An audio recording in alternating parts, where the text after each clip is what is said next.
It's my pleasure to welcome you to today's event, which marks the publication of an important new book. In the publishing field in academia, I think edited books are often maligned. A former director of the Wilson Center once said, name your favorite edited book. And that comment reflects the usual critique that edited books are uneven, that there's a weak link. The book wasn't put together with kind of a coherence from its inception. This book is the model of how to do it. It's a superb book. We'll hear from the two editors, Mel Loeffler and Jeffrey Legro, but it has coherence, and the essays are by the people you want to hear from at this time as U.S. foreign policy is not just going through the usual transition that occurs on multiples of 4 or 8, but that the external environment as well as we found this week, internal developments will be reshaping U.S. engagement or lack of engagement in the world. The title is To Lead the World, American Strategy After the Bush Doctrine. I suppose in our political debate, one would say, which Bush doctrine do you mean? Since that's been itself re-entered sort of the debate here. We'll hear a lot about that from our speakers. I will not say anything further about the origins of this book. I'll leave it to the editors to do that, but let me briefly introduce the speakers. The book, To Lead the World, American Strategy After the Bush Doctrine, was edited by Mel Loeffler and Jeffrey Legro. Mel Loeffler is the Edward Stettinius Professor in the Department of History at the University of Virginia. He served as the Dean of the College of Arts and Sciences there. He's published several award-winning books, including the book that won the Bancroft Prize, A Preponderance of Power, National Security, the Truman Administration and the Cold War. He published a book written in part at the Wilson Center, the title of which, For the Soul of Mankind, the United States, the Soviet Union, and the Cold War, 2007, and this edited book that we're here to mark today, and which is available for sale outside this room at popular prices. In addition to his scholarly work, Mel worked in the Office of the Secretary of Defense, in the Carter administration, and was president of the Society for the Historians of American Foreign Relations. He's also published many articles, in particular in recent years, on developments after 9/11, putting them in historical perspective. Mel will lead off, and he'll be followed by his co-editor, Jeffrey Legro, who's the Compton Professor of World Politics and chair of the Department of Politics at the University of Virginia. He, like Mel, are both associated to the Miller Center there. He serves as a consultant to foundations, think tanks, publishers, and government agencies. He's author of several books, most recently Rethinking the World, Great Power Strategies, and the Bush Doctrine. And earlier, Rethinking the World, Great Power Strategies, and International Order. After the two editors sort of tee up main themes of the book, we'll hear from two of the contributors. First, with contending perspectives, or contrasting perspectives, and sometimes contending. Stephen Van Evera teaches international relations at MIT, where he's a professor of political science. His research interests include the causes and prevention of war, U.S. foreign policy, U.S. national security. He's written on issues relating to methodology in political science, and is the author of a really path-breaking book, Causes of War, Power and the Roots of Conflict, that was published in 1999. He was also, for many years, the managing editor of International Security. And our final speaker will be Robert Kagan, who's a senior associate at the Carnegie Endowment for International Peace. His books have been the focal point of public debate. He's really helped sort of set the debate in many respects. He's the author most recently of The Return of History and the End of Dreams. His previous book were Dangerous Nation, America's Place in the World from its Earliest Days to the Dawn of the 20th Century, which won the Lepgold Prize this year. And perhaps his the book he's best known for was Of Paradise and Power, published in 2003, and was for many weeks on the bestseller lists in the Times and the Post. And he also will spike people's blood pressure who eat their cornflakes in the morning if they're reading his Washington Post columns and don't agree with them. Many people do agree with him, but he's always interesting, teeing up an issue and coming at it in an interesting way that makes a contribution to the public policy debate. So we're really looking forward to hearing from the contributors as well as the editor. So with that, let me turn the floor over to Mel Loeffler, who will discuss the origins of this book. Thanks a lot, Rob. It's a great pleasure to be here. I've spent 2 long stints at the Wilson Center, one back in 1979 and 80, and then again in 2001, 2. And it's those 2 years that I've spent here were among the most productive and most fulfilling of my career. So I always love coming back here. Let me say a few things about the origins and aims of this book. First of all, the aim of the book is actually a simple one. It's to help a new administration, and actually to help all Americans think critically and to think analytically about the future direction of American national security policy after the Bush administration. To this end, we asked some of the nation's most eminent scholars to join us in this endeavor. We asked Frank Fukuyama from the Nitze School of Advanced International Affairs here in Washington at Johns Hopkins. We asked Niall Ferguson and Samantha Power and Charlie Mayer from Harvard.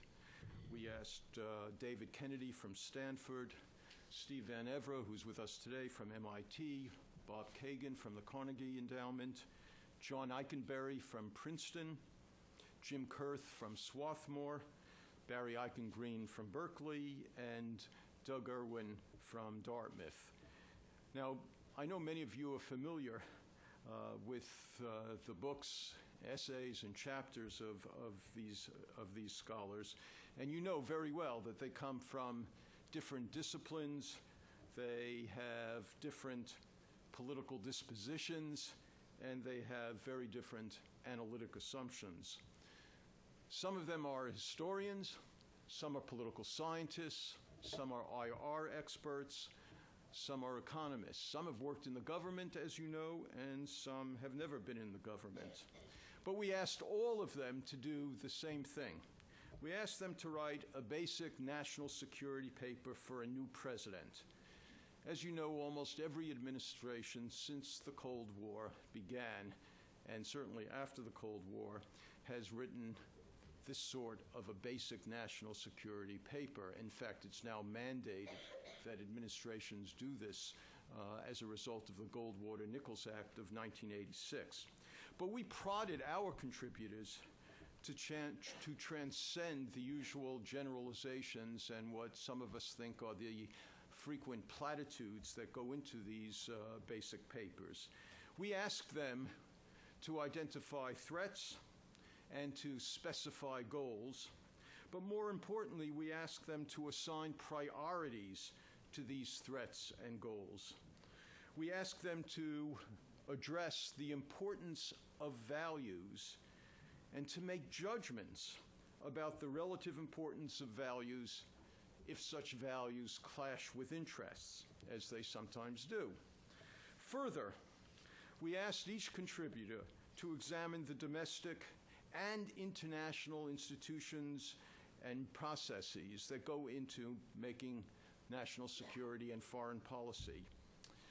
Do we have the mechanisms to make effective policy? In our own country, the basic processes for making national security policy were actually formed in 1947 and 1949 at the beginning of the Cold War. Do those processes and the institutional apparatus really serve our purposes today? And lastly, we asked each of the contributors to consider whether the policies they advanced could garner support over the long term from constituencies both at home and abroad. Now, you know very well that formulating national security policy is tough. And many experts begin by trying to define the primacy of threats. And in today's world, we face multiple dangers. We face dangers from terrorism, from non-state actors. We face the prospect of the proliferation of weapons of mass destruction. We have to deal with the behavior of rogue states and failed states. We face challenges from a resurgent Russia and an ambitious China. We need to deal with energy shortfalls. We need to grapple with climate warming. We need to deal with pandemics such as AIDS. And we need to grapple with trade and budgetary deficits. Almost always, scholars at places like the Wilson Center and at other think tanks deal with these issues in isolation from one another, as they should. Each one is a pretty difficult problem in its own right.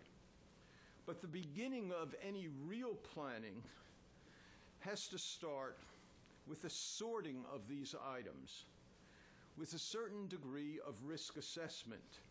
Reasonable people, of course, are going to disagree, and that's fine. But ultimately, judgments have to be made about what are the primary threats. Without such judgments, it's hard to create a hierarchy of interests or goals, which we asked our contributors to do. What are the most important things for the United States to accomplish? We asked each of them. Addressing this question, we believed, was essential to make budgetary decisions.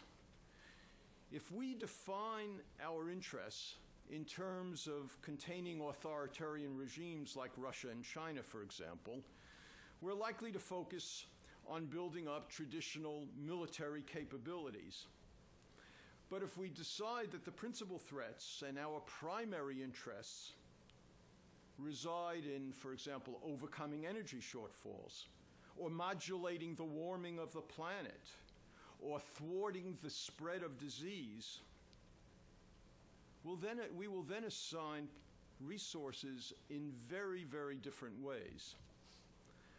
Likewise, if we believe that thwarting terrorism and halting proliferation are key dangers and primary interests, if we think those things are primary interests, we will need to configure our military forces and conduct our diplomacy in vastly different ways than if we judge China and Russia to be primary threats. Indeed, if thwarting terrorism and dealing with proliferation are our primary goals, we'll need China and Russia as allies. And if we judge our trade and budget deficits to pose the greatest risks, we then may have to reassess the degree to which the United States in the first place can preserve its leadership role in the global arena. In fact, an argument can be made that the United States must place primacy on tackling its domestic problems in order for it to generate the capabilities to deal with these other matters in the long run. So what we did was to ask our contributors to think through these complex issues. Some of them wrote essays on what they decided were the overriding problems. For example, Samantha Power wrote a very powerful essay calling upon the United States to restore its legitimacy and prestige in the international arena. Charlie Mayer has a very good analytic essay on the importance of reducing inequality in the global economy. David Kennedy wrote about the need for Americans to show a renewed respect for the sovereignty of other nations and to accept shared sacrifices at home. In other words, he wrote an essay about the importance of jettisoning the Bush Doctrine itself, the doctrine of preemption and anticipatory self-defense. Most authors, interestingly, claimed that our interests and values coincided, that it made sense to focus on democracy promotion. But others pointed out that democracy promotion could have adverse effects. For example, witness Hezbollah in Lebanon or Hamas in the Gaza Strip. They therefore thought that values like democracy promotion should be recast as the promotion of civil society and or the respect for the rule of law. Now, when we first had a conference circulating these papers at the Miller Center at the University of Virginia, our moderators were stunned by the discordant outlooks and conflicting perceptions. David Brooks was there, David Broda, Fareed Zakaria, and they lamented the fact that the nation's best experts could not come to any sort of agreement. But forging a consensus was actually not what Jeff and I were trying to do. Our goal was to highlight the complexities and the trade-offs so that intelligence decisions could eventually be made. Another goal that we had was to show how key assumptions can shape one's entire perspective. In this respect, Steve Van Evera and Bob Kagan wrote two very illuminating and provocative essays. Steve begins with a brilliant and succinct analysis explaining how and why American national security goals have changed in the aftermath of the Cold War.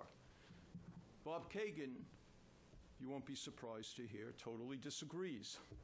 He contends that the fundamental issues in global affairs remains the divide between democratic and authoritarian regimes. History has not ended, Bob insists. So we invited Steve and Bob today to join us to lay out their ideas and to offer all of you a sense of the richness of the arguments in our book. Of course, several authors disagree with both Bob and Steve. Jeff and I, therefore, found it rather daunting to sort of draw conclusions, but ultimately we did. So now, I'll ask Steve first to lay out his thoughts in about 10 or 12 minutes, and then Bob will follow, and Jeff will then tell you what we made of these very, very good, but very, very different contributions to our book. Thanks so much.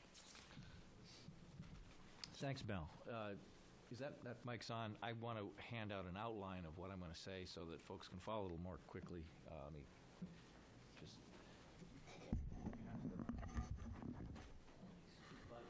Those of you who picked it up outside the door already have it.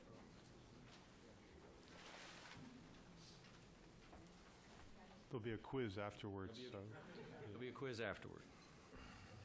Define and identify. I want to say first thanks to Mel and Jeff for organizing this project. I'm a believer that grand strategy has to be settled before you can make decisions, good decisions about any other aspect of foreign policy or security policy. Because without resolving your grand strategy, you can't set priorities. You can't choose among threats. You can't decide what to do first, and you can't decide how to resolve clashes of priorities. And I think, secondly, that it's a common mark of history that you find states failing to do this. Governments don't like to debate grand strategy very much for a range of reasons, and often when you look back in the archives, you'll be amazed to find that states that fought great wars, in fact, never did define their grand strategies beforehand or during, for a range of reasons. I'm a believer that the United States could have deterred World War II had we had a settled grand strategy in this country, and had we had a more mature debate about it. And it was impossible to deter the Nazis, partly because the American society and people and government had not settled on how Americans defined their interests. And therefore, it was impossible to convince the Germans and Japanese that, in fact, the U.S. wouldn't allow them to establish the empires they sought, because the American people themselves didn't have a strategy that explained to themselves that they would, in fact, not allow this. So I think it's vitally important that we debate this question. We don't do it enough. Back when I was editor of International Security, I tried to get debates going and found it very hard. So this is just terrific that you guys have gotten us talking about it. My argument in a nutshell in the article, or the book chapter, is that we live in a transformed world from the 20th century. 20th century called for one strategy. the era we live in now calls for a very different one. And in a nutshell, it's 1815 again. The historic condition that most resembles today is the condition the European powers found themselves in following the French Revolutionary and Napoleonic Wars, when they commonly felt, agreed, and then formed strategy based on the notion that their greatest threat to each of them was not one another, as it always had been since time immemorial, but now was from below. That the greatest danger to each regime was revolution, along the lines of the French Revolution, either occurring in their own country, in which case the regimes would be destroyed, or occurring in other countries, in which case they would face revolutionary international actors that would threaten them with war, the way the French revolutionaries and Napoleon's government had. And so they forged a broad international cooperation, the Concert of Europe, with attendant other agreements, under which they agreed to suppress revolution anywhere in Europe, and also to conduct their own relations with one another by sort of rules and regulations to limit conflict with one another. And this system remained in effect, off and on, weakening over time for many decades. My argument is we're in that same situation again. The threat of great powers now one to the other in the world is very small. And the threat of other great powers in the United States is very small, much abated, to the point of being trivial. At the same time, we now face a large new threat from below in the form of WMD terror, with two halves, WMD spread and the rise of terror groups that aspire to mass killing, which I think is a large threat, and remains as large as it was before 9/11. And we also face, in the non-security area, grave threats to the global commons, if you will, that also can't be answered without international cooperation, especially the threat of climate change, but other threats as well. And therefore, what we have is a new world in which cooperation among major states is both easy, because these states are not a security threat to each other, and therefore they can afford to cooperate, and necessary, because they cannot defeat these threats unless they work together. The major new threats we face in this world, both the security threats of WMD spread and terrorist organizations that aspire to mass killing, and the danger of climate change, have the character that they cannot be solved by the unitary action of any state. They require cooperation. They require broad front cooperation. Not necessarily that deep, but very broad. So we live in an age when we should recreate a concert, essentially, to deal with both the new security threats and the new threats to the commons. Point 2 on the outline, what about the old threats? What about the 20th century? During the 20th century, the prime threat to the United States was the danger that a single state would conquer industrial Eurasia, then control enough industrial might to create a war machine that could then cross the Atlantic, project power across the Atlantic, and threaten or conquer the United States. And the United States' prime national security policy then, which is the reason why we entered the Second World War, and, by the way, Mel Loeffler's work, which I commend to all of you, he's been one of the best explicators of the reason why we joined the Cold War, and his work makes this point very strongly, was that the U.S. policy was essentially, if you want to sum it up in a nutshell, to maintain the political division of industrial Eurasia. America's policy was to keep lines on the map, prevent any single state from dominating industrial Eurasia, by which I mean the whole industrial region from Western Europe and all the way to Japan, for power reasons. The reason here is that if that broad region of power were aggregated in the hands of one state, that state could injure the U.S. Not for ideological reasons, although if that power were married to a malign ideology, it would be more dangerous than a benign one. But we weren't trusting, we weren't willing to trust any state to control that power. And this was the logic of really, maybe two wars, maybe the third, maybe World War I as well. You can argue about that. This problem is now essentially gone. The most important reason it's gone is the nuclear revolution. We were slow to realize that it was gone, but the nuclear revolution is a defensive revolution in world affairs. It essentially means the game of great power conquest is over with. Great powers aren't going to be conquering each other anymore, and the reason is it is so easy to maintain a secure nuclear deterrent. Nuclear weapons are very easy to hide, protect, deliver, very hard to destroy and hunt, and so states with small GNPs can maintain secure deterrents against states with very big ones. And it's hard to understand how one conquers a state without first achieving a first strike capability against it, destroying its deterrent. So no great power is going to conquer any other. Not going to conquer any other power that's serious about maintaining a deterrent. And that goes even for the United States looking forward in some nightmare scenario down the road many years to a China that has more industrial might than the USA. China's not going to get a first-rate capacity, and so it's not going to conquer the U.S. There are other reasons why this geopolitical fear that we had in the 20th century is obsolete. Nationalism essentially makes empire very hard to conquer and police. China is the main sort of geopolitical possible rival down the road, and it has nowhere to go. It doesn't have a region of industrial power that it could conquer and harness. And the world economy has changed in ways that make this whole game of conquering and then harnessing places for war no longer workable. In the smokestack era, you could conquer steel mills and then make the worker bees produce steel for your tanks. But today we live in a knowledge-based economy where knowledge workers really can't be both policed, coerced, and then made productive at the same time. It doesn't work. This is the problem that Gorbachev ran into in the 80s and why he had to liberalize. So I think the possibility that the expansion of influence of any Eurasian state, including China and certainly Russia, to a point where they could possess the power to go on a roll, expand further, and threaten the U.S. is extremely small and shouldn't be a factor in American foreign policy thinking. And this is a revolutionary change from the way we viewed national security threats in the 20th century. At the same time, we've seen the rise of a great new danger, in my view, which is WMD terror, which has these two halves. First, I look out and see us slowly losing control of weapons of mass destruction. It's happening, maybe slowly if you're kind of watching in real time, but we're moving backwards in our efforts to limit and control WMD, both because we see more and more proliferators arising on the scene. We see an ineffective effort by the world to sort of keep proper custodial care of the existing stocks of nuclear weapons, both in Russia and Pakistan, AQCON, research reactors around the world that have underprotected weapons-grade material. And we see that instead of rolling back proliferation, as the world did in the 80s, 90s with Brazil and Argentina and Ukraine and Belarus and other states giving up programs, we now see the North Koreans, the Iranians, Pakistan wanting to develop them.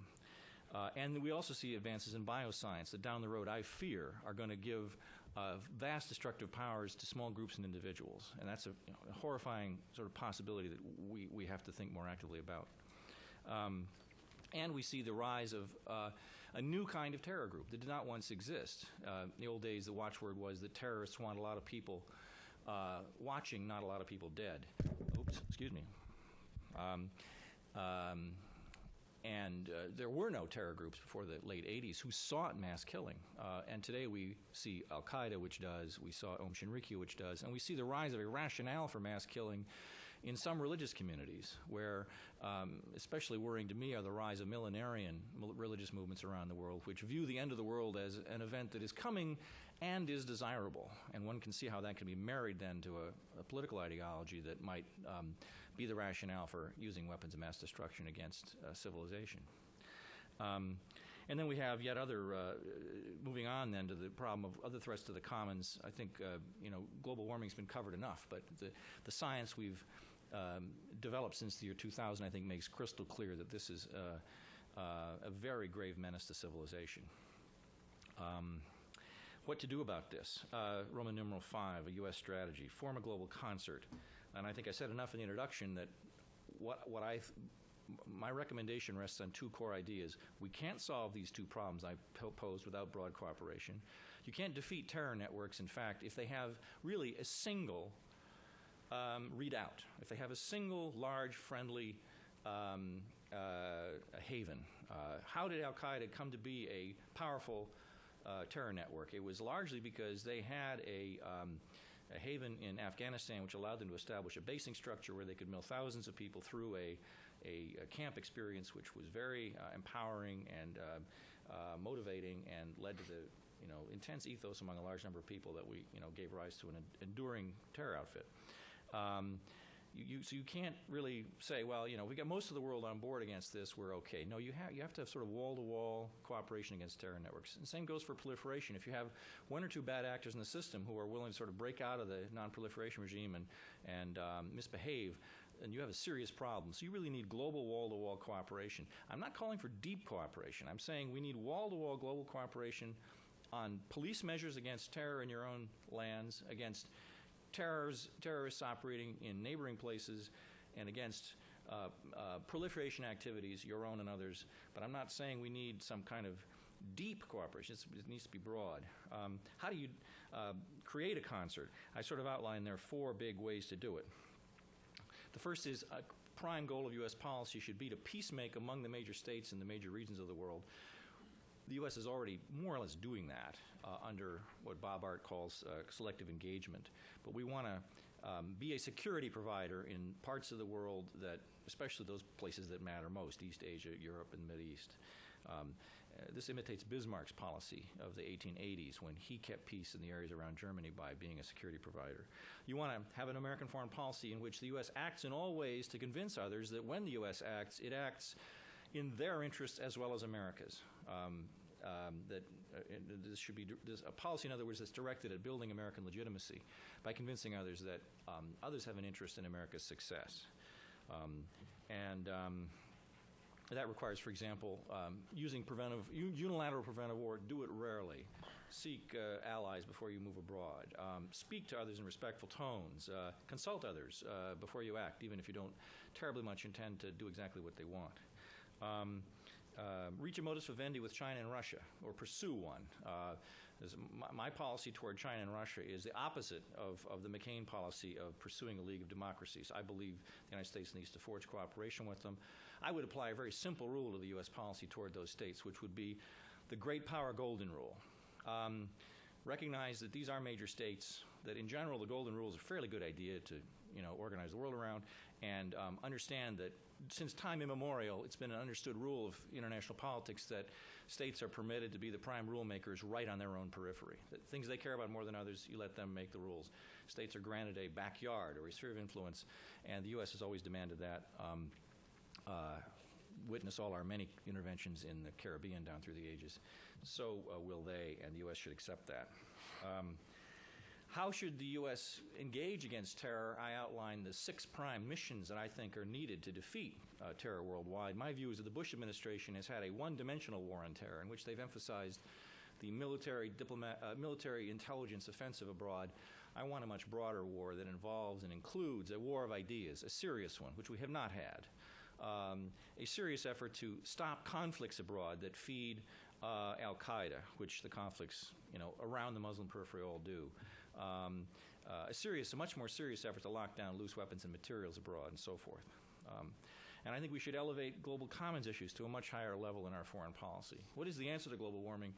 It is to bring market forces to bear against the carbon fuel world. And the way to do that is to level the marketplace by creating a carbon tax that forces carbon-based fuel to compete against other fuels in a way that recognizes the full cost of using carbon. And if we do that, we're going to have new inventions that are going to we're going to find ourselves inventing new clean energy of a kind that we haven't dreamed of.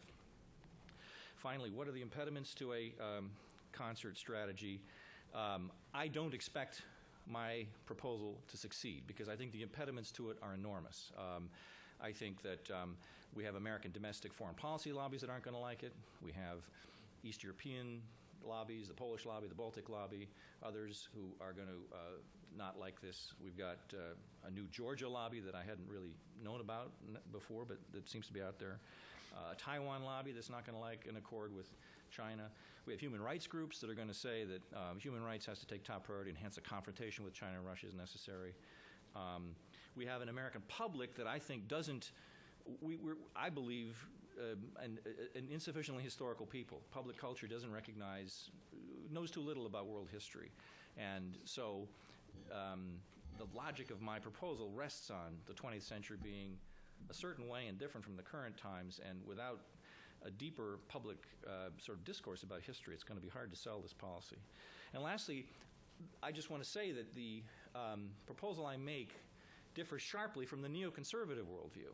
And I listed on my outline, there are a range of ways in which fundamental neoconservative ideas, which are believed by some neoconservatives, many, whatever, clash with this concept of a concert. And so I think that the foreign policy community, broadly cast, has to decide if it's going to pursue the neoconservative way of doing foreign policy or pursue this one, because the choice is a fairly stark one.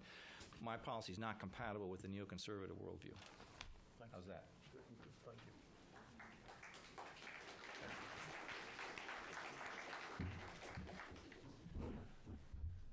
Can I sit here, or do you want me up at the podium? Okay. Thanks a lot. Well, it's a pleasure to be here. This really was a very interesting process to take part in. When was the conference? It seems like it was a June. very long time ago. Anyway, a lot's happened since then, but it was a terrific thing to do, and I thank Mel and Jeff for organizing it and for putting out this book. Yeah, I guess I probably have a slightly different take on things, and I would say the other worldview that Steve's analysis clashes with is what I always understood to be the realist understanding of the world. Because I thought that in addition to whatever maladies the United States may suffer from, and Steve has listed hundreds of them, there is the problem that great powers have their own sets of interests, and that great powers have ambitions, and these are the things that make great powers great powers. And I also look back not to the 20th century as a model, or at least not to the second half of the 20th century as a model, but also back to earlier centuries, including the 19th century, because I think what we see on the world stage today is the return of a very traditional kind of great power behavior, great power competition, which involves all these ephemeral qualities which unfortunately human beings suffer from. Ambition, pride, honor, resentment, jealousy, fear, hatred, etc. If you look at Russian foreign policy today, without even getting into the merits of it or the policies that the United States and the West conducted toward it, you can see that these kinds of factors are at work. There is a tremendous degree of resentment on the part of Russian people for the great empire that they lost, for the way they felt they were treated by the Clinton administration particularly, or at least during the 1990s, and then as well as this administration. There is a desire to reclaim Russia's past greatness. I think the most significant statement in this regard is Putin's statement several years ago that the greatest geopolitical catastrophe of the 20th century was the fall of the Soviet Union. The desire to restore Russia to a place where Russia traditionally has felt it ought to be, which includes a sphere of interest. That sphere of interest, as they have made clear, is not confined to their immediate borders, which has the unfortunate reality that even on their immediate borders there are a number of independent nations who would like to remain independent, but also extends into another traditional Russian sphere of influence, which is right into the heart of Eastern and Central Europe, which unfortunately also happens to be where NATO lives and also where the European Union lives. I'm not sure how far we have to back up in order to satisfy Russia's needs for a backyard if they consider their backyard moves right into, say, Poland. But in any case, these are the kinds of things that are at work. They're at work in China, too. China also feels it needs to regain an ancient position of primacy in its region. And by the way, most Chinese that you talk to are fully confident that they will regain that position, that it's a historic, almost inevitability. But unfortunately, you can add to that India's view that it also should be the primary actor in its sphere of influence, which unfortunately, I suppose, from a competition point of view, overlaps China's sense of its sphere of influence. And you can already see, and have seen for some years, a military competition particularly in the Indian Ocean, where there is an arms race going on, where there are alliances and counter-alliances forming. Again, no value judgments here. Everybody's doing what you might expect if you were trained by Hans Morgenthau or George Kennan or anyone else. Everyone is behaving exactly as you might expect, including the United States, which is also a very traditional great power in many respects, and I haven't even talked about Japan and other nations that are behaving in this way. So we have, on the one hand, the return of somewhat unexpectedly of traditional great power competition. Now, this great power competition does not mean that we are on the brink of war, because I don't think we necessarily are on the brink of war, although I'm a little bit less sanguine than Steve may be about the impossibility of two nuclear nations going to war at a sub-nuclear level.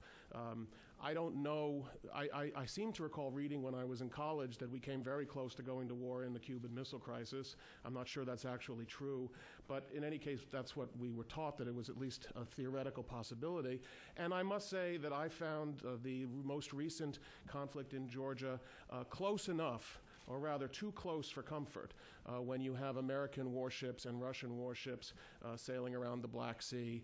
All it takes is one bad decision by somebody. I'm not sure that that leads necessarily to a nuclear exchange, and we can discuss whether you can have a naval battle in the Black Sea or a brief naval battle in the Black Sea that doesn't lead to a nuclear exchange. That's an interesting new phenomenon that I'm not sure we're ready to deal with. The only thing that I am confident about is that the existence of nuclear weapons has not ended great power competition, and that we're going to be facing various kinds of great power competition in the years to come, and how well we handle this competition is really the question. And I'm not sure it's quite as easy to cede to these other great powers everything that they want ceded to them without sacrificing a great deal in the process, in particular the independence of countries that we now call allies, who will lose effectively their independence of operation if we cede the spheres of interest that these countries are ultimately seeking.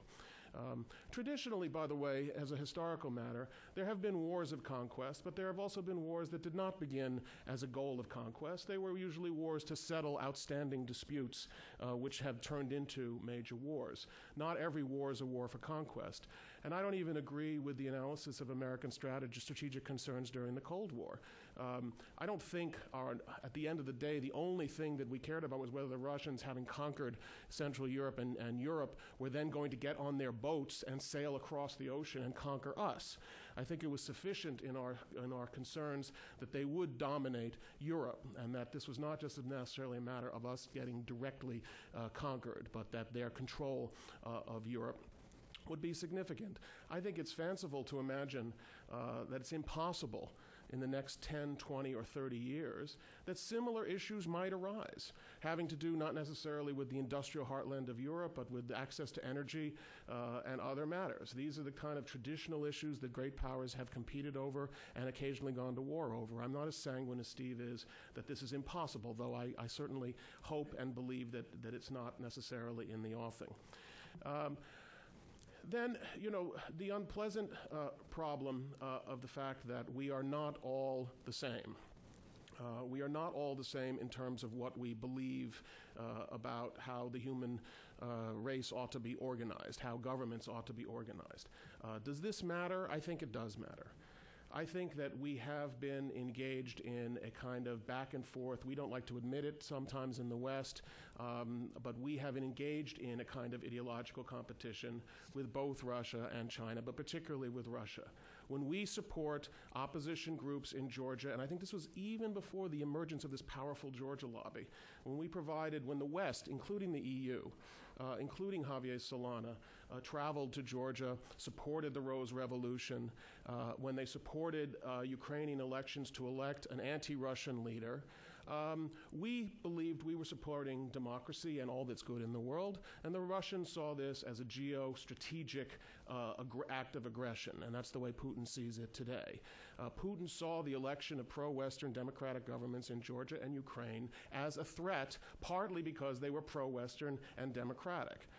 Not simply because these were spheres of interest for him, but because he has often talked in his own speeches about not letting what happened in Georgia and Ukraine happen in Russia. Now, maybe he's absurd, maybe he's just kidding, but he does talk about it, and I think he means it. Similarly, the Chinese are concerned that the democratic world, at the end of the day, if it had its wishes, would produce a government in China that was not run by them. They saw what happened after Tiananmen Square. They saw the West's reaction to what they considered to be a perfectly reasonable reestablishment of order in their country. They know perfectly well that if the West had had its way in 1989, they would all be out of business. So these issues are impossible to avoid, it seems to me.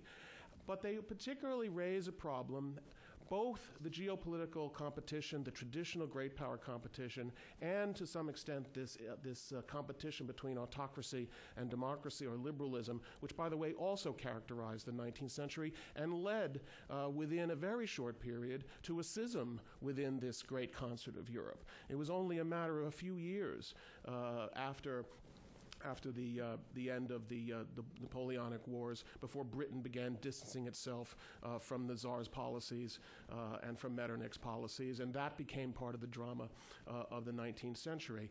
In order for this concert to exist, I do think it depends to some degree on shared values, shared goals, and shared understanding of what the proper international system ought to look like. And I don't believe we have that shared understanding. For a variety of reasons. I don't believe it's any longer possible to persuade Russia that what's in America's interest is also in their interest, and what's in their interest is also in America's interest. That was the strategy of the 1990s. How many times did my friend Strobe Talbot go to Russia and say, you need to understand that this is in your interest, what's happening in the Balkans? The Russians didn't buy it then, but they had to put up with it. Now they really don't buy it. Just because we need cooperation to deal with any number of problems out there doesn't mean we're going to get cooperation. That there's no logical train between need and acquisition, particularly when these other countries have their own priorities. And I think we are making a mistake. And in a way, Steve has articulated the Bush administration strategy since September 11th, which was to work with Russia and China to try to fight a common war on terror. That is the Bush administration's policy. And I believe it is not produced, although Bush has, in fact, the Bush administration has been very successful in preventing another attack, I believe the cooperation has been mostly ephemeral. We've had excellent cooperation with our allies despite the schism. We have not had excellent cooperation with Russia and China, because for Russia, the war on terror means the war on Chechens, and for China, the war on terror means the war on Xinjiang province. It does not mean that we're going to see much cooperation, especially in the years to come, on places like having to do with weapons of mass destruction in Iran and elsewhere. The fact is, these great powers, like great powers traditionally, are going to look at all these discrete issues not as the kumbaya moment when we'll all get together and deal with it. They're going to gauge what's in it for them. What's their best move in this situation? And their best move, as they calculate it, may not always be what we consider to be in the common good. The Russians are going to sell advanced missile defense capabilities to Iran, even though we don't think that's in the interest of stopping Iran's nuclear program.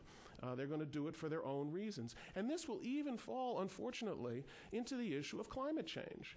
Because the Chinese and the Indians believe that what the other already industrialized powers are doing are denying them the opportunity to grow in the same way the Western powers grew, in order to keep them down. Not only is it unfair that they don't get to develop the way the advanced powers already developed, but it is also the case that they see in this an effort to keep China and India from becoming the great powers that they seem destined to become. That is definitely on both their minds, and it's part of their resistance to accepting the kinds of limits that we probably believe are necessary.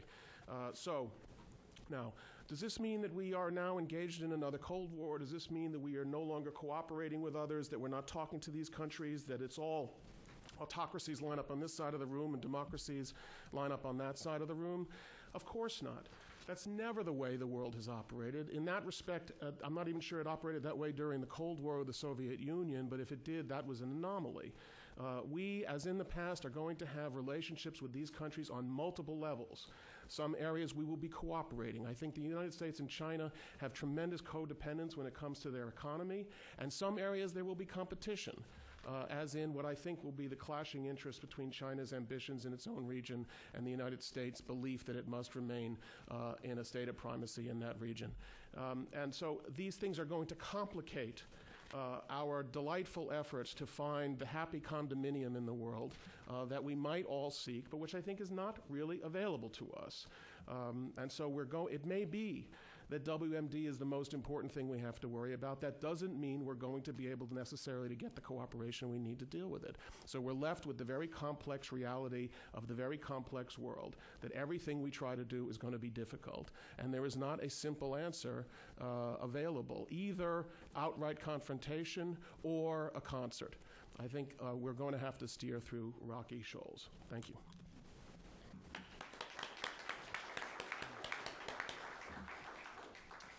Well, you get a little sense of what we were looking at. These are only 2 of the chapters. There's 8 more views to come in this book. And the question that we should rightly ask, and we were asked, is what do you do with it, right? And moreover, what does our country do with it? What does the president do with it, the next president who has to deal with this world? And how do you begin to make sense out of that? As Mel mentioned at the beginning, we weren't trying to produce a single national security plan. Some projects have done that. Our aim was to sharpen the disagreements, to figure out exactly what the trade-offs were in different plans. But what we realized when we looked at these different chapters, really stared at them after a while, is that even though it's disagreement that comes out on the surface, and there's considerable disagreement, there's also considerable agreement across all the chapters. Foundations, as we put it, of a consensus for strategy. Common themes that leaders can build off of to do something that might work. So what I want to do briefly is run down what these points of consensus are. And they're things that you can use to assess how people do in this debate tomorrow night. There are points you can use to assess how leaders are implementing a new strategy come the new administration. There's 5 points I want to touch on, and these are points that join not only the authors, but they're points that have support in the populace more generally, and they even have some support abroad. That is, they are themes that actually may allow for a strategy that works, or at least be foundations for it. The first theme is leadership.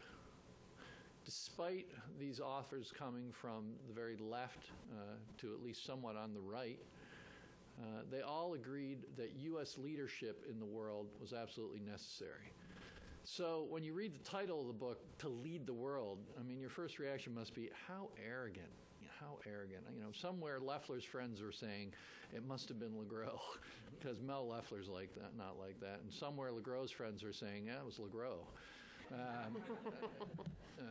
But it wasn't. It came out of the book. All of these authors agreed that U.S. leadership is absolutely necessary to deal with the issues that the country and the world are going to face in 2009 and after. And indeed, the public supports this. The U.S. populace does not support the U.S. being world policeman. We don't want the U.S. out there trying to clean everything up. But we do think that the U.S. should play an important role in solving the world's problems. Really, what we want is, we want hegemony, but we want hegemony Dutch treat, right? We don't want to pick up the whole tab. And in the world, actually, there is actually more support than one would expect for that U.S. leadership role. If you're in China, right? China says the U.S. is absolutely indispensable in Asia. They don't want to be looking right at Japan, and Japan doesn't want to be looking right at China. U.S. role in the world is quite critical for China and their economy, and they recognize that. Second, military preponderance. From left to right, all of the authors agree that U.S. military preponderance is desirable. Desirable for providing security and desirable for providing influence in the world. Now, how big a gap that should be and what you should do with that power matters a debate, which I'll get to in a minute. But all see it as important. And in fact, 55% of the public agrees military superiority is an important goal. As you can imagine, out in the international arena, other countries are perhaps less enthusiastic about this, but it really depends where you are in the world. If you're the Philippines, if you're Poland, if you're Israel, you like military, U.S. military dominance. And other countries certainly recognize the important role that U.S. military power plays in sustaining what Steve Van Evera has called the commons. Third point of consensus. freedom promotion, the spread of liberalism. All of these authors agree the spread of liberalism is desirable. They may not agree that democracy promotion is critical. They may not see as spreading the electoral process quickly as desirable, but they do see that spreading liberal values is good. Support for the public in this, for democracy promotion, not a lot. But that's because democracy promotion is associated with the attack of Iraq. Is it good that liberal values, free press, things like this are spread throughout the world? Yes. Yes, the public supports that. The amazing point is that in the world today, that the spread of liberal values, the spread of democracy, is seen as a desirable thing. During the Cold War, there was an alternative argument, an argument that it wasn't a good thing. The Soviet Union had an alternative model. But again, even in countries like China and in Russia in form, right? Look at the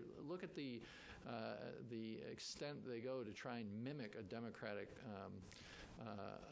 at least performance. But even in China, for example, the argument is not that democracy is not desirable, it's that we will get there on our own pace and in our own way. So there's support for this in the world as well. Fourth, economic openness. All of the authors, again from left to right, a surprise to me and to Mel, I believe, is that they embrace the desirability of an open capitalist global economy. Now, some want safeguards. They want to protect those being hurt.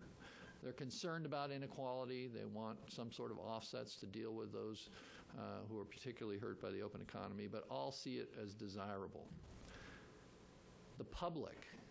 Well, generally, the public has been fairly supportive of an open economy, that is the U.S. domestic public. But those numbers actually are dropping quickly right now. 78% in favor in 2002, 59% last year, 53% this year. Still a majority. But one of the lowest majorities in the world favoring open trade. There's actually very strong support around the globe in favor of open trade. Final point, international collaboration. All the authors agree that the United States should seek a multilateral institutional cooperation, should build rules and organizations, should generally forego unilateralism, and should generally respect international law. Domestic opinion supports that, believes that the United States should be working with allies, 91%, respecting others' views, 90%, working through institutions, 69%. In the international arena, there is distrust of the United States in many countries today. But in many countries, most countries, there are majorities that want the U.S. to cooperate more in managing the global problems. So those are five different principles, 5 different themes that provide some shared consensus for strategy. Now, we don't want to be too Pollyannish here, right? We know that there are significant disagreements. You've seen the disagreements. Let me just briefly lay out the 5 areas where we think there are the most significant disagreements, because those are the areas where there are going to be unmistakable trade-offs. There are no easy answers. There are going to costs that have to be paid, and the question is, which kind of costs? So the first is the general worldview, the future of the world and threats. And obviously, the issue here is which you're going to prioritize. I don't need to say more because what you've just seen is return of history versus history is past. Focus on nuclear terrorism versus focus on major powers. These are hard to reconcile. But to the extent you're saying we have to focus on terrorism and make a pact with China and Russia, that's a different worldview than one we have to gather the democracies and get ready to do long-term battle with these authoritarian states, right? You can't reconcile those two views. Second, U.S. standing in the world. Is it important? And what do you do about it? Not all our authors agree it's that important. Bob Kagan, in fact, doesn't think it's that important, that it's an issue that always comes up when you have a major power. and it's not one that necessarily one needs to pay too much attention to. Others, however, feel it's quite important, but they don't necessarily agree on how you deal with it. Because when we use the word standing, as both presidential candidates do today, right, they're both going to restore standing. John McCain is talking about a different kind of standing than Barack Obama, right? He's talking about U.S. credibility and authority in the world. Obama's talking about the U.S. as a model to other countries, right? And both of the candidates see that other side of standing and want it, but they're on slightly different grounds. Most of the authors in the book, though, thought it would be better to be loved, respected, and competent than to be feared. But not everyone agrees with that view. Third point where people are going to disagree, hard power, military power. We have preponderance. What do we do with it? What type? Should we be putting it into counterinsurgency? Dealing with this terrorist battle and dealing with failed states and the kind of problems that come out of those? Or should we be maintaining our conventional military forces to deal with scenarios in the Black Sea or against China in terms of the major power conflicts of the past? Fourth point where the trade-offs are going to be difficult, the spread of democracy and freedom. How important is it, and how do you do it? While some people believe the spread of liberal values is a good thing, they're not eager to go out there and do it right at this point. There's other things they want to do first. There's certainly a big divide about pushing electoral democracy. Some people believe the best way to spread liberal values is through competence, through social services, providing the goods on the ground in order to compete with those groups who are doing that in places, for example, like the Middle East, which Hezbollah's source of power is its ability to provide the goods. So there's a big argument about how fast you push it, how much important an emphasis it is. Final point, international cooperations and institutions. What kind you're going to do. Obviously, a Kagan-esque concert of democracies is very different than a global concert. Many would like to reinvigorate the institutions in the world that seem to be declining that were formed after World War II. It's a big question whether the U.S. has the resources, both material and political, in terms of legitimacy to do that today. Let me end, finally, on what may be the most difficult dilemma, and that is the dilemma the next president will face in generating a consensus behind a foreign policy, particularly in the absence of any dramatic event like a 9/11 or a World War II. But generating a consensus on foreign policy without overselling a view of the world that then becomes a prison of sorts, right? So one of the problems we've run into at particular different points in history is that presidents have oversold their visions of the world, and they have then inhibited U.S. foreign policy from adjusting to the realities on the ground. Think, for example, about communism and the differences in communism in Asia versus the Soviet Union in the Cold War. So I have not been able to do justice to exactly how rich these chapters are, to really see the trade-offs and to see a really well-informed view of how to think about the world. I encourage you to read these chapters. Each one of them is a delight, and I'm very delighted that you came here today as well. Thank you. We have time for a couple comments and questions from the floor. People could identify themselves and please be brief in their comments. David Edelstein.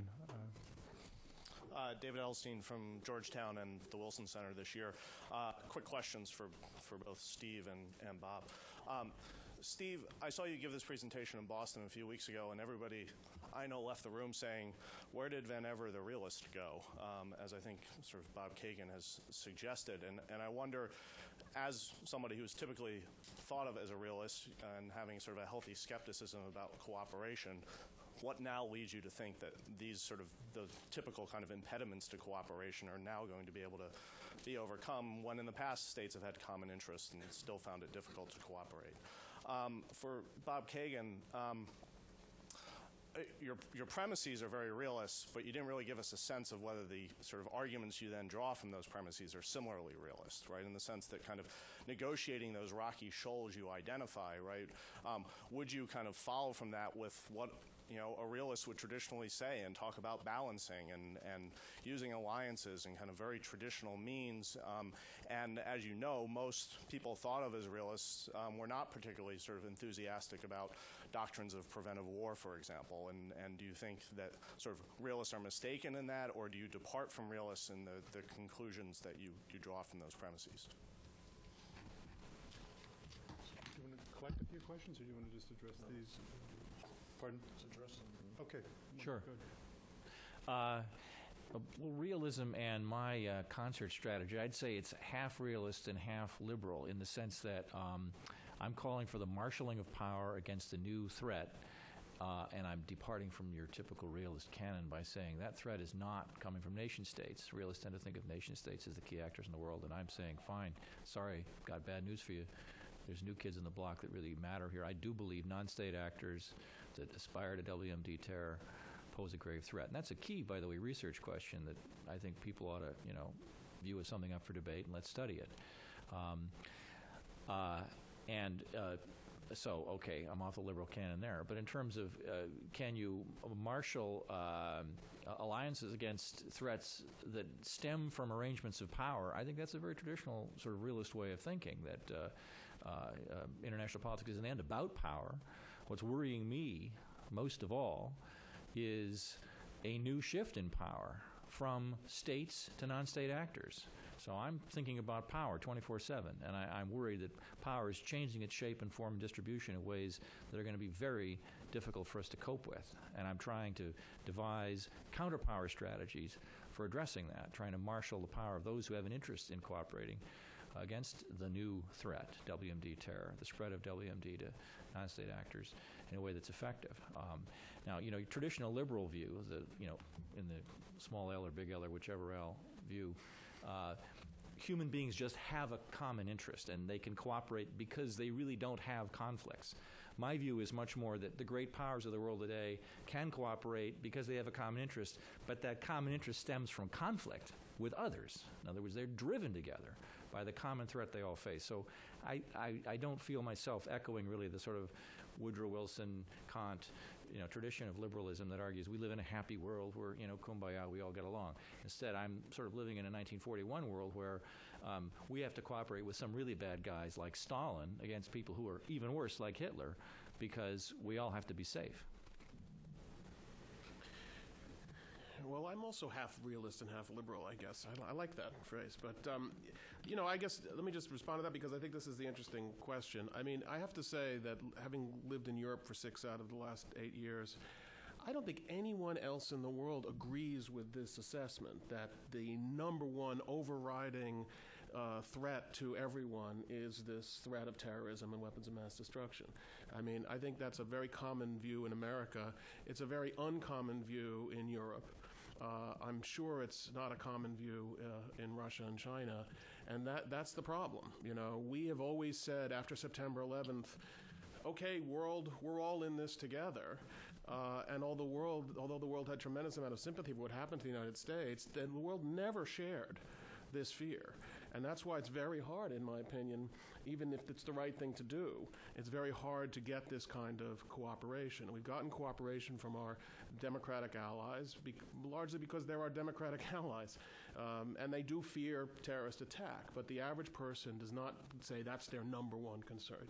Oh, that's one problem.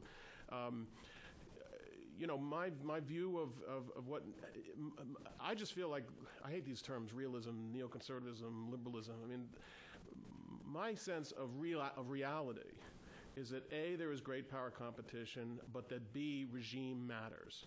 That the way nations determine their interests is partly shaped by how they govern themselves. Democracies have different sets of interests than autocracies do, just by the nature of their rule. I don't think there's anything unusual about this. I think it makes perfect sense, and that's why it makes it even harder necessarily to cooperate when we don't quite see the world, but our forms of government are so different that it's very hard for us to see things exactly the same way. So to my mind, that's true realism, is understanding the role of power within societies and their effect on their external relations. So the Doctrine of Preventive War, I never understood why the Bush administration decided to announce a doctrine of preventive war. That struck me as foolish. It was sort of the opposite of the Truman Doctrine. The Truman Doctrine was taking something that nobody understood and believed in and turned it into something that everybody agreed with. The Bush Doctrine was the opposite. Everybody agreed that something needed to be done, and they turned it into a doctrine that nobody agreed with. So I just don't understand that. I think nations generally feel that if they need to take preventive action, they have a right to take preventive action. But why you should have a doctrine for that is beyond me. Mark Heller. Yes, I'm Mark Heller from Tel Aviv University, visiting at the Wilson Center. I had hoped that by coming to this presentation, I would get a better sense of proper ordering of or prioritizing of security issues and threats, and would be spared the need to read the book. I see that's not true. I'll have to read the book, but before I do that... Buy the book, right? I didn't say buy the book. I did want to make one more stab at trying to get a sense of the panel's sense in this fairly lengthy list of issues that the next president will face, how they do need to be ordered. And mostly, I think unless I misunderstood, what I heard now was basically a contradiction between those issues on which great powers might cooperate and those issues on which great powers might not cooperate, including their own imperial ambitions. I wanted to ask a different question. It strikes me, I hope it's not too much of a stretch, that all of the issues that were mentioned here in the introduction by Professor Leffler can be, at the risk of some simplification, be divided into two categories. One, those which are related to excessive dependence on hydrocarbons for energy, and the others which are not. And a lot of the things that have been mentioned about economic problems, balance of payments, balance of trade, resurgence of Russia, transfer of resources to authoritarian rulers, so on and so forth, are all connected with that. I would think it could be argued even that terrorism is in some sense connected with that, though not necessarily WMD terrorism. My question is, therefore, if to the extent that that's true, if overall prioritizing of issues would prompt a new administration to seriously consider a choice between a crash program on developing alternative energy sources, non-hydrocarbons, especially nuclear, or refraining from that out of concern that it might enhance the capacities of WMD terrorists around the world, which would you favor? Well, to be very brief, I think one of the most striking things about the whole group of essays was how little the authors focused on energy issues. We invited them to consider any one of these things that they might deem to be of highest priority, but I think Jeff would agree that what struck us was that amongst all the 10 contributors, energy issues were not high on the list, so they would not agree with, broadly speaking, they would not agree with the way you divided the issues. I would say that the majority did believe, in one way or another, as Steve and Evera argued, that the primary threats resided in some type of linkage between terrorism and proliferation. But certainly Bob Kagan was not the only one to disagree with that. And one of the interesting things about John Eikenberry's essay was an explicit emphasis that intelligent people cannot predict threats, and therefore you need to build processes and institutions and a budget that will enable you to move in any number of directions depending upon what urgent dangers evolve while one is in office.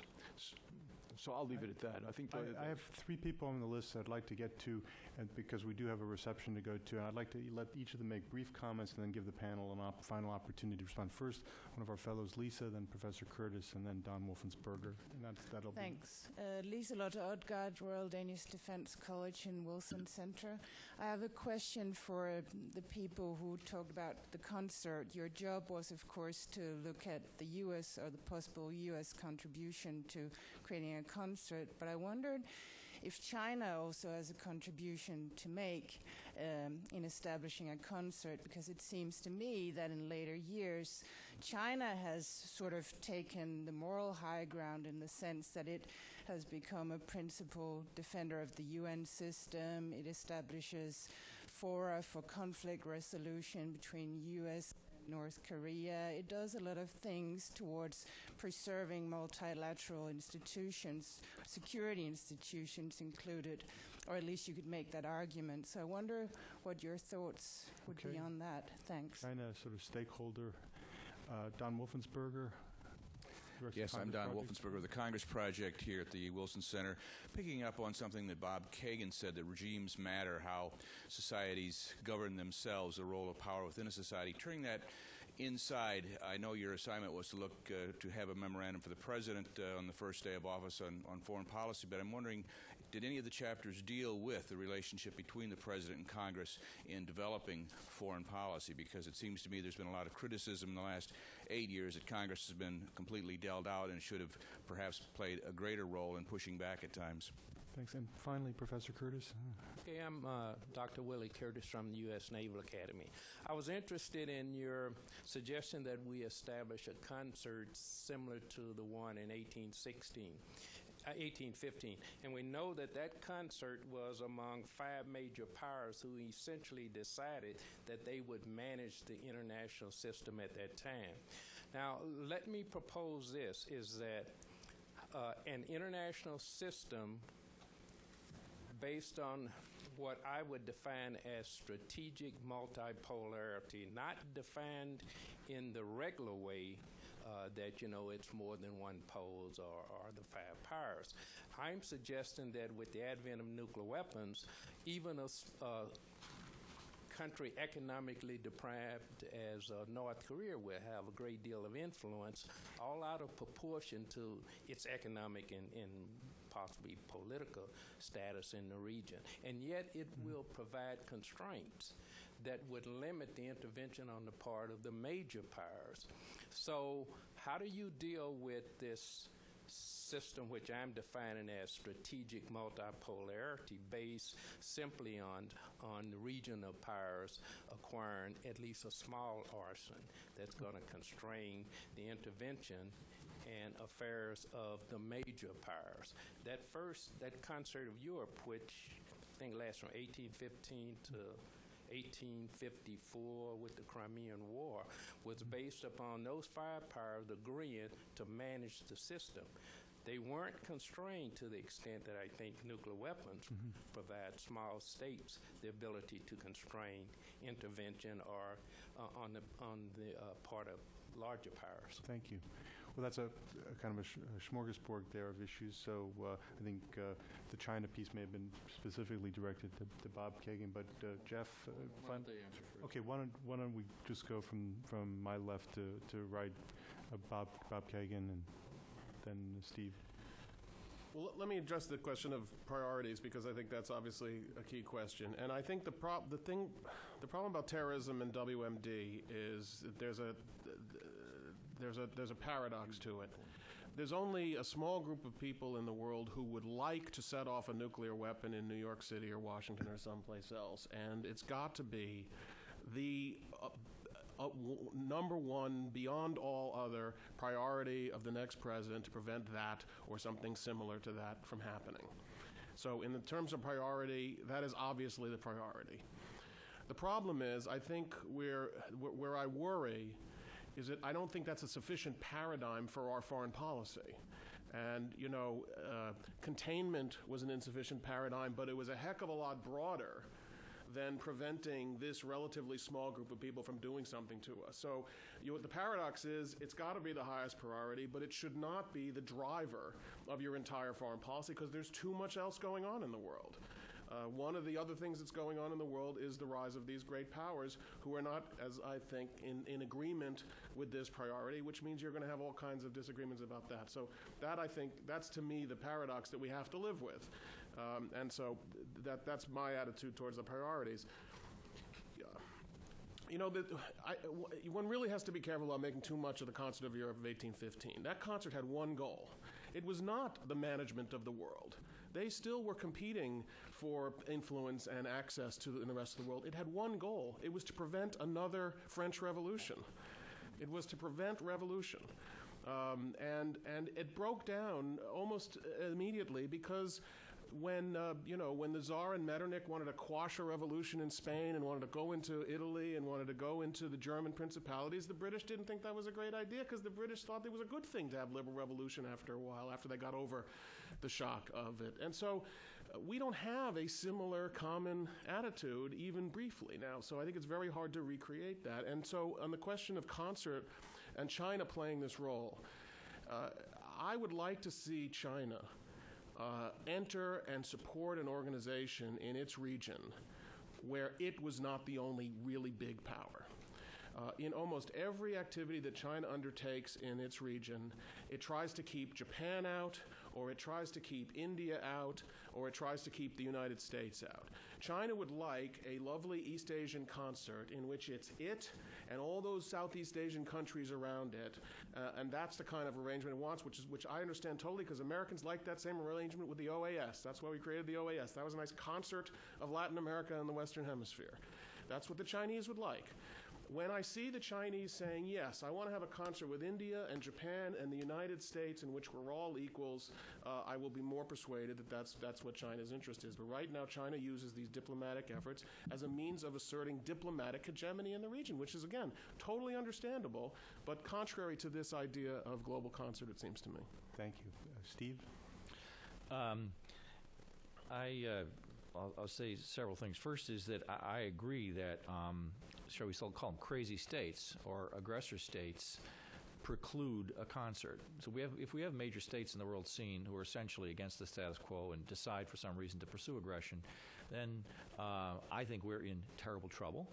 And I think broad cooperation against the threats I outline is going to be impossible. So, if North Korea appears and, becomes a major actor, or if, in fact, Russia or China pursue the kind of policies that Bob's afraid they're going to, then a concert is precluded. What I want the United States to do is to test them. We shouldn't presume we can't elicit cooperation. We should test others to see if they will respond with cooperation if we offer it. And as I said, to me, the touchstone of that is to essentially start at the beginning with what I call the great power golden rule, which is understand they too have security interests, not just us. They too will act to protect those interests, not just us. If we threaten those interests, they won't cooperate with us. This has been true of international politics since the first rock was thrown. And it's not going to change tomorrow. So if we want cooperation with others, we have to accept that they too have interests that we have to respect. As I said, one of the central elements of the golden rule is great powers demand superior and primary rulemaking rights right on their borders. I agree with Don. I think the Russians and Chinese are afraid of regime change, and that's one reason why they don't want NATO. The Russians don't want NATO right on their borders, is they're afraid it could be a base for further intrusion into their areas. They're aware that the Americans have talked about regime change. So, to my mind, is, hey, let's test them. To Mark Heller, I would say, I am a big advocate of radical action to get the world off of hydrocarbons. I think this should be a very high priority, and I think our national discussion about what's needed to do that is soporific and childish, and we need to have a serious discussion about taking action, which will, in fact, A, it'll be costly. B, it won't be impossibly costly if we do it, start now, so that we can let infrastructure unfold over time to permit this to happen. Can't get into that at this point. Sorry, I'll shut up. It's another meeting. We got plenty of other Wilson Center programs that do that. Those are a great Yeah. last set of questions, which I'd love to get into, but Rob is cutting us off. I got to guillotine it because we got to get out of here. We got President Karzai speaking here tomorrow, and they're going to sweep the room. So let me just let me just answer the one Prevent what Steve question was talking about. on domestic politics. The chapters do delve into domestic politics to a certain degree, looking at things like lobbies. They don't deal on the issue of that much on the issue of executive power. They're more focused externally. The one exception is that David Kennedy spends a lot of time worrying about the imbalance of power in terms of the government's ability to use force because of the absence of a popular draft. That in essence, it's allowed the government a very long leash on the use of force because not many people are affected by it because of the absence of shared service. You okay, Mel? Okay. One final word before we adjourn to the reception. As they say in Washington, always have an exit strategy. And here's yours for this evening. Our door that you came in for our wing is locked at this hour. You have to walk around the corridor past the bust of Woodrow Wilson, his giant proboscis sort of projecting out there. Keep going past that, and then take a right, and then you'll see that there are some of the doors that are open, and that's the way you will exit the building at the end of the reception. Books are available for purchase, and there's some light refreshments. Please join me in thanking the speakers for excellent presentations.